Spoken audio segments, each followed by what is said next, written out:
Hi everybody, I'm Dr. Elizabeth Edgerly, Executive Director of the Alzheimer's Association here in Northern California, Northern Nevada. Welcome to Facebook Live for August. I've got lots of exciting updates to share with you today. First off though, I want to start with some thank yous. I'd like to thank all of you who participated in the longest day. We had thousands of people across the country engaging in activities they love in honor of those they love, and our season ends tomorrow, so it's not too late to turn in your donations. And guess what? The next season starts on Tuesday or Wednesday of next week, so you can get involved for next year's longest day season as early as next week, and thank you again for your participation in that. Also, this past weekend we had another event that some of you have heard of called Rivals. It used to be called Blondes versus Brunettes, and it's a powder puff football game. It's one of my favorite events in the Alzheimer's Association. Thank you to all the amazing women and the men who support them for their work on that event. So far they've raised over $40,000 in support of the mission of the Alzheimer's Association. If you're just joining us, I'm Elizabeth Edgerly. I'm the Executive Director for the Alzheimer's Association, and welcome.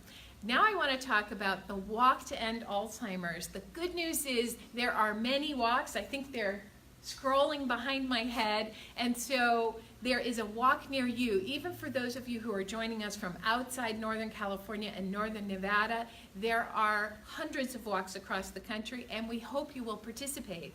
And if you can't participate, you can always support another walker. We really want you to be engaged as a champion in the cause to create a world without Alzheimer's. So I wanted to do some shout outs because we have some amazing people raising incredible amounts of money on behalf of the association. The first walks that are coming up are in Modesto and Yuba City, and I have to give a shout out to Master Stephen Barbieri, who has raised over $4,500 for the Modesto walk, and Claire's Senior Project, the art auction for Alzheimer's, that raised a whopping $39,500 for Alzheimer's. Claire is, I believe, 18 years old and an amazing young woman and amazing fundraiser. In Yuba City, Susan Dunbar has raised $2,300, actually over $2,300, and Summerfield Serenity Walkers has raised over $3,200. So good luck September 8th for Modesto and Yuba City. We hope we'll see a lot of you there. On September 15th, we have the Napa Valley Walk in Yountville, and thank you to Grace Starr for raising over $2,400 so far, and the team Gone Fishing with Pa, that's raised over $4,300. So we hope to see you September 15th. September 22nd is a busy day for walk, folks. We've got a walk in Fresno at Fresno State University, and thank you to Laurel Ashlock for raising over $4,700 so far, and Team Mo and Aggie, who's raised almost $7,000. You guys are amazing, and we really appreciate your work. Reading, our hearts go out to all of you with the car fire and all of the challenges you've faced. Thank you for those of you who are daunted or who are focused on the walk and still trying to raise money for all those families affected by Alzheimer's. A special shout out to Jay Bouton, I hope I'm pronouncing your name right, who's raised over $1,200, and Team Marquis Shasta, who's raised over $1,400. Good luck to all of you on September 22nd. I'll be in Reno and Sparks with the folks there. We've got Nancy Chantos, who's raised over $3,600, and Kicking Alzheimer's FC team has raised over $4,700. And last but certainly not least is Santa Cruz and our Aptos Walk. The amazing Julie Merrill, who is not only the chair of the event, is our top fundraiser at that walk of over $16,000. If you haven't tried Julie's almond roca, you got to look her up because she's an amazing, amazing chef as well. We also have Cure Be Found, who's raised over $28,000. So thank you to Julie and Cure Be Found. The last walk of the month is September 29th in Sacramento, and this walk is doing really well. Virginia Stone, thank you for raising over $7,500. And Oakmont Senior Living in Carmichael, Fair Oaks, Folsom, and Roseville has raised over $18,000. I'm going to stop there and we'll cover the October walks next time, but thank you to everyone for getting involved. We really appreciate it. I want to especially recognize our corporate team, Edward Jones, who is doing an amazing job raising thousands upon thousands of dollars at multiple walks, and also a shout out to Sigma Kappa. The amazing women of Sigma Kappa raised over $1 million last year, I think, across the country, and this year they are taking the world by storm again. So thank you to everyone for participating in that. Now I wanted to share with you now the meaning behind the Walk to End Alzheimer's. It's really our opportunity to bring together everyone who cares about this cause on one day to support one another, to raise awareness, and to raise funds for the cause. And one of the most meaningful parts of the day is the Promise Garden ceremony. Now, I'm not dressed in orange for no reason. I'm actually sharing with you what the orange flower represents. The orange flower is for everyone who supports the vision of a world without Alzheimer's. So if you come to the walk and you generally are supportive of the cause, this is the flower that you'll have. The yellow flower represents caring and supporting someone with Alzheimer's. The blue flower represents those living with Alzheimer's and affected disorders. The purple flower represents all of us who have lost someone to Alzheimer's disease. The white flower represents the first survivor of Alzheimer's disease, and with your help, one day we will have the first survivor of this disease. Thank you, Dagmar. Thank you, everybody, for sharing that. So we're really invested in helping families who are living with Alzheimer's and related dementias today, helping providers who care for them, and also supporting research so that we can one day have the white flower that Dagmar just showed. We know we've got a ways to go, so I wanted to share with you some new research that came out of AAIC. Some of you might have heard a little bit about 2 studies that came out, but I want to really highlight one in particular. And you can see on the slide here, it was around blood pressure. Now hopefully you're paying attention to your blood pressure. What this study showed is that people who managed their blood pressure more tightly so that the numbers were 120 or in that neighborhood, 120 over 80, as opposed to say 140 over 80, reduced their risk of developing MCI, mild cognitive impairment, by 19%. That is a significant reduction.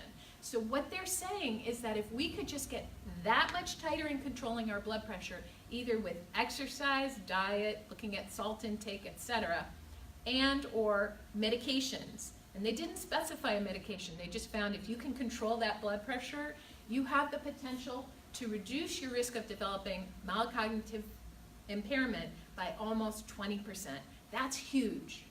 If we made that change in the United States, over 1 million people would not develop dementia. Think about that.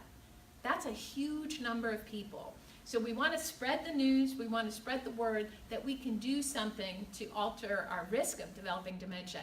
And this is pretty exciting stuff. So we'll be working on this, but we want to make sure you pay attention to those numbers and that we make positive changes in our lifestyle. Now I'm going to introduce Claire Day, our fabulous Chief Program Officer. Claire, come on up. Great, thank you, All right, Elizabeth. And so- it's really exciting to hear about things like this, Smart Mind Diet a study where we can really start to see that sort of lifestyle interventions playing out. And there's going to be a lot of exciting stuff happening here in Northern California and across the country. But in the meantime, we know we have millions of Americans who are living with Alzheimer's disease.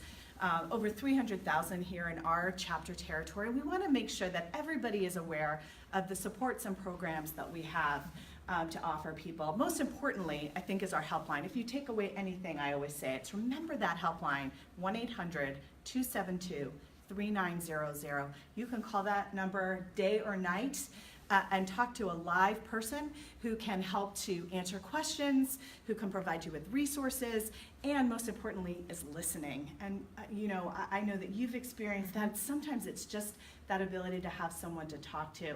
It also helps you to connect to everything else that we do within the community. And I want to sort of talk a little bit about the importance of education. You know, it was Senator John Glenn who said the best antidote to fear is to learn all you can about a situation, and we strongly believe that about education. And I have an amazing team of staff who are out, and volunteers who are out delivering educational programs on a daily basis. I want to highlight, not to highlight one specific staff over another, but I got an email this week about one of our colleagues in the San Francisco office, Rachel Main, who got an email from one of her class attendees who said now that it's actually been life-altering for him. He's changed the way he delivers care to his loved one, and he always asks himself before he makes any decision around care or communication, what would Rachel do? It's that reminder for him about the importance of taking time to learn about communication, to take those steps, and our educational programs do that. We have 44 other phenomenal program staff who are out there just as great as Rachel. But I thought that was a really great tidbit, and I wanted to share that with everybody. So thanks for allowing me to join you for the live and talk a little bit about education. Again, 800-272-3900. 3900. All right, thanks, Claire. And I have to say, I too have accessed our services. Some of you have maybe heard me say this, but I'm a caregiver for my mother long distance. And as I'm dealing with dementia up close and personal, I too reach out to the experts that we have at the Alzheimer's Association for another opinion.